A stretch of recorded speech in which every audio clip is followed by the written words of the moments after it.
Dallas Buyers Club. I honestly wanted to call it the 98 pounds and under club.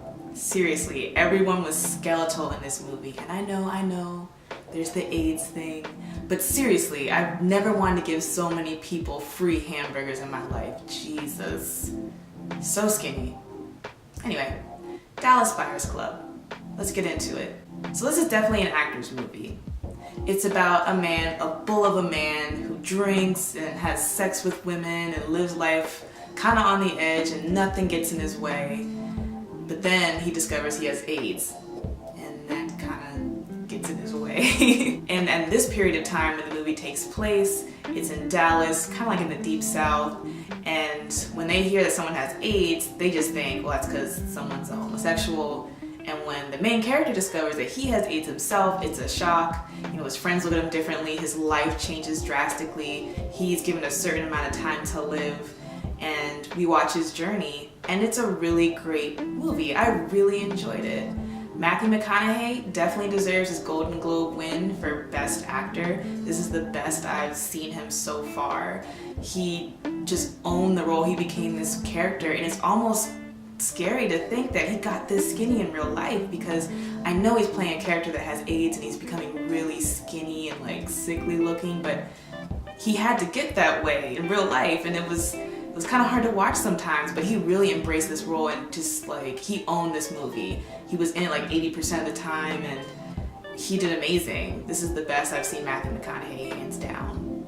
And also Jared Leto, who won Best Supporting Actor in the Golden Globes, like deserved it too. And this is the first time I really like noticed him as an actor. I don't remember him in any other roles. That's just me. He's probably been in other roles, but he totally owned it too, you know. And it has to be kind of difficult to play a man who's trying to be a woman, like a transvestite. That's not an easy thing, but he completely owns this character. Like even when he's walking down this, or he or she, I don't really know, is walking down the street and she's like, she is strutting her stuff, and he just totally takes on this character, and even like his voice and his like feminine like mannerisms, but then when he's like a man, like he has to switch kind of back and forth, and he totally owned it.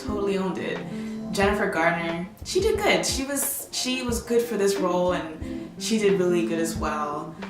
This is definitely a solid movie, an actor's movie. I really enjoyed it. There's the way it's directed is, it's like kind of by the book, kind of formulaic, but there's like these little moments where I enjoyed the way it was directed. Like for example, there's this one scene, no spoilers by the way, there's this one scene where I feel like the main character, I felt like he was in a church because he was like praying, he was kind of like talking to himself, and you could see like candles everywhere, like he was at a church or something. But then all of a sudden he has like this shot glass and he like puts down the table, and boom, like the shot opens up and you realize he was at a strip club the whole time. And it just completely took me off guard, and it was so cool, and it was just like, it just had me smiling because I really thought he was at a church, and it just like took me out of it. Like I didn't expect it. It was really cool. Now, the things I have to say about this movie is that it's nothing new. It's kind of one of those movies where there's a character that's trying to beat the system, kind of like an Aaron Brockovich movie with Julia Roberts.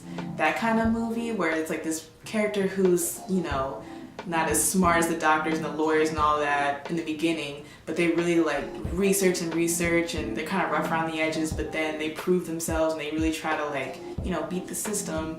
And it's kind of one of those movies, so you've seen it before, and it also kind of plays the part where it's like you really want to like love these characters even when they could be ignorant at first, but they kind of change and you start to love them more and you really feel for them, and then something happens to one of them. I'm not saying anything, but it can be kind of predictable in that sense. And the movie being 2 hours long, I kind of saw where it was going. At one point it kind of seemed to drag because I saw where it was going, but other than that, I don't have much complaints. I feel like I have seen this movie before, and it's not